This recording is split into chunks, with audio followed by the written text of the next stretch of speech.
I just dyed my hair and I did not realize how dark it looks on camera. But anyway, I've done this for 2 years now and this will be the 3rd year doing it. I want to read dark academia aesthetic books in September. So I've done a dark academia September TBR for the last 2 years and I do want to continue it this year. If you haven't seen my previous video, I'll link it here. This video is a little bit of a continuation of that video. In my September TBR last year, I gave a few dark academia recommendations of some really good dark academia books that I read. I want to do the same for this video. I have less recommendations, that's the only thing. I only have 2. So in the previous year, I only read really like 2 dark academia books. So actually last year I set 4 books and I'm going to do the same this year. The only thing is I only got to 2 of them. So I got to The Devil Makes 3 by Tori Bavellino. And then I have If We Were Villains by Emil Rio. And then I didn't get to, I think it was Bunny by Mona Awad, and it was Lessons in Vengeance by Victoria Lee. I didn't get to those 2. I don't feel too bad though because my September last year was absolutely crazy. However, I will say If We Were Villains, fantastic, definitely dark academia. The Devil Wears 3 was not. It really was not. I feel like it was really mismarketed. This was definitely more of a young adult horror than anything. I think the only thing really dark academia about this was the setting. It's set in a boarding school. The 2 main characters are in the library a lot. They release this spirit from this book, from this grimoire. It is actually just like a horror, straight up horror book. It was actually at times quite scary. And this was decent. I didn't love it, but I didn't like dislike it either. I think I was just a little bit disappointed that it wasn't really dark academia.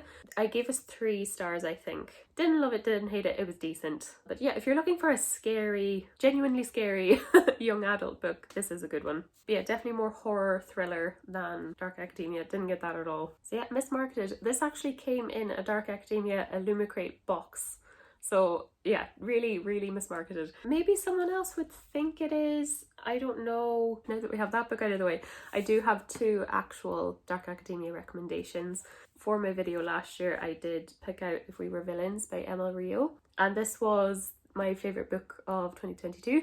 It was fantastic, a straight 5-star. I loved it so much. What I really liked about it is I feel like a lot of dark academia books, I feel like they focus on Greek mythology a lot, where this one was focusing on Shakespearean English literature. So this book, you have like 2 timelines. You have Oliver, so in the future timeline, he's just been released from jail. The detective who worked on the case that put him in jail is retiring, and he's like, dude, tell me what actually happened, please. And he does. The story is Oliver kind of like reflecting back to his time in college when he gets arrested. So Oliver and his like group of friends, they're all in the same kind of acting troupe, they're all in the same acting class, they're in this university that focuses on the arts. They have made it to 4th year as the best of the best in acting, specializing in Shakespearean acting. So this totally and utterly just reads like a Shakespearean play, like definitely a Shakespearean tragedy. I did look it up. So Emil Rio, the author, is, I think she has a PhD in Shakespearean literature. She knows her stuff, like she really knows it. It translates so well on the page. I would even say if you're not even a fan of Shakespeare, you'll still like this. Like this is like a general really good thriller book, really perfectly paced. It's really dramatic, the characters are fantastic, it's really believable, and it's really gut-wrenching. Like this made me cry. The ending, I won't spoil anything, but it had me like staring up in the ceiling for half an hour. I couldn't get over it. I loved it so much. You can tell like the characters are really typecast in all the plays that they get. The lines are really blurred between their like roles and their real life and their real life personalities. And then within the acting troupe, there's a crime. A crime is committed. The one thing I will say is you can definitely tell that the blueprint of this book was The Secret History by Donna Tartt. Like a lot of the same elements. It's like a group of friends. They're kind of ferociously studying this one thing they're all obsessed with, and they're all like made their lives about. They all become like obsessed with each other. Some are healthy, some are unhealthy ways. There's a thriller aspect. This was just so well done. So if you did like The Secret History, you're going to like this as well. It's definitely not copy paste, it's definitely its own thing, but you can definitely tell her inspiration for the book was The Secret History. But this was so good. I loved it so much. I couldn't get over it. I thought it was just like such a little unassuming thriller book, I definitely get the dark academia setting. Like, I think it's a New England university. This was breathtaking. Like, this was actually breathtaking. I just think the writing was perfect, the pacing was perfect, the storytelling was perfect. It is literally like a Shakespearean play. Like, the chapters are divided out into acts and scenes. Expert. It's just expert, and I really can't wait. I think this is this author's only book. Yeah, so she has an MA in Shakespearean Studies from King's College London. But yeah, you can tell the author knows Shakespeare inside and out, and it's so reflected in this. I can't rave about this enough. Just read it. Just read it. The other dark academia book I read this year was Babel or Babel, however you want to pronounce it. I say Babel because of the Mumford & Sons song. They say Babel in that song. So I'm sure everyone has heard about this. This was R.F. Kuang's release last year, I believe. Or was it early 2023? I can't quite remember. But this was another 5-star read for me, totally. I definitely didn't enjoy it as much as If We Were Villains. That like blew me away. That's like top tier. One of my favorite books ever, where this was like a really good book. Just, I know it was really good. I got this really beautiful edition from Fairy Loot. But yeah, it has the characters on the end pages, which I love. Makes it more special now that I know the characters. I read this in the spring, I believe. It was like April, May time. But this, if you want like a dark academia setting book, this is definitely a good book to go to. So in this you have this fictional Oxford. So this book actually has some magical realism elements to it. The main character of this is Robin Swift. He's this Chinese boy who was taken to live in England when he was a child, brought up to be a translator, so translating Chinese to English and learning Latin and Greek and other languages so he could study at Oxford in the translation department. When he goes to Oxford, he meets Rami, who has the same kind of upbringing, but he's originally from India. And you have Victoire, who's from France, and then you have Letty, who is from England herself, and they've all got aptitude for languages. Translation in this world is really important because the act of translation creates magic, if that makes sense. The magic system works through silver, so they have these silver bars that they make, and it would have, let's say, it might have a Chinese word on one side translated into English on the other side. It could be quite simple. It could be something about growth, and the magic within those bars would help a garden grow. Some would make carts go faster or ships go faster, or kind of basic things that will help buildings stay together, all that stuff. The bars become more powerful. If a word can't be translated really well, the silver is more powerful, if that makes sense. So in this book as well, it's like a reimagining of our current world. It's not really a fantasy world, it is England with a little bit of magic thrown in. But yeah, you have the 4 friends like in Oxford studying languages, that really studious, beautiful setting. I think Kwong did a really good job at setting the scene, like really beautiful, and you could really imagine the Tower of Babel. You could really imagine the library and their dorms and everything like that. The descriptions of them studying definitely has that dark academia flair to it. This is definitely a literary fiction book though as well. The whole book is really about colonialism and how the English Empire, because they have all the silver working in the world kind of concentrated in England, and they've taken over, like colonized other countries, taking their resources. It's just a really big commentary on colonialism, really. The irony of colonialism, like destroying languages. I did say when I reviewed this, I can't remember what wrap up it was, but I'll link it here. I'll probably go more in depth about it. The only thing I would find about this book is that like the points that Kwong is trying to make are like shouted at you, like it's like colonialism bad.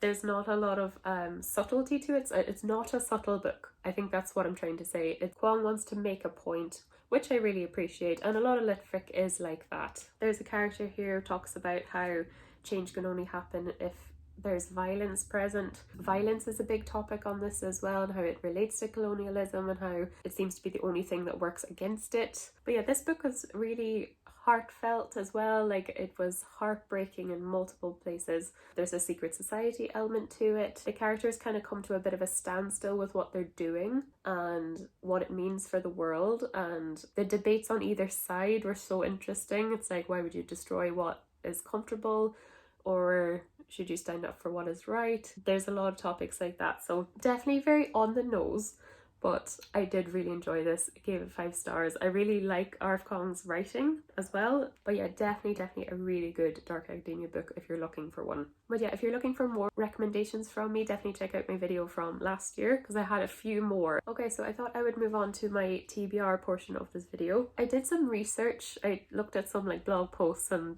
Googled some stuff to see what I already owned on my shelves that is dark academia. So I picked out 4. So yeah, you can tell me in the comments if these are dark academia or not. But I was surprised by this one. So I picked up the Raven Boys. So this is by Maggie Stiefvater. So I did own this and I did not realize it was dark academia. So again, it might be a debatable thing, but we'll see. But this is kind of like a cult classic young adult novel. This came out a while ago. Yeah, 10 years ago. 10 years ago. This came out in 2012. I feel like 2012 was around the time Divergent was coming out. I think when young adult books were just like popping off. But I've heard really good things about this book. Hopefully it hasn't dated too much. But I think the story of this is you have the main character Blue. She's been told if she kisses her true love, or I don't know, is it just a true love or any boy, but it means they'll die. But she ends up actually falling into the Raven Boys group. So their group, I think it's 4 or 5 boys. I don't know how many are in them. But they go to a Welsh boarding school. And there's actually magical elements to it. I think the boys use Latin. I know this has like a quartet, and then it has, I have them here. It's Call Down the Hawk and Mr. Impossible. I bought these thinking they were just like good recommended books. They're a spin-off from this series, so I have to read this series first before I get to them. But yeah, it sounds fun. I'm assuming Blue's going to fall in love with one of them. But I love the sound of that. I think there's the fact that it has magical elements, set in a boarding school, kind of groups of friends. I think I love groups of friends dynamic. Like I love like a found family type dynamic. So I think I will really like this. Hopefully it hasn't aged too much, but this is book number 1. If I like it, I'll try to get to some of the next books as well, which I need to buy. The next one I picked out is Vicious. So this is by V. Schwab. This is part of a duology. So there's Vengeful as well. I bought this as a set.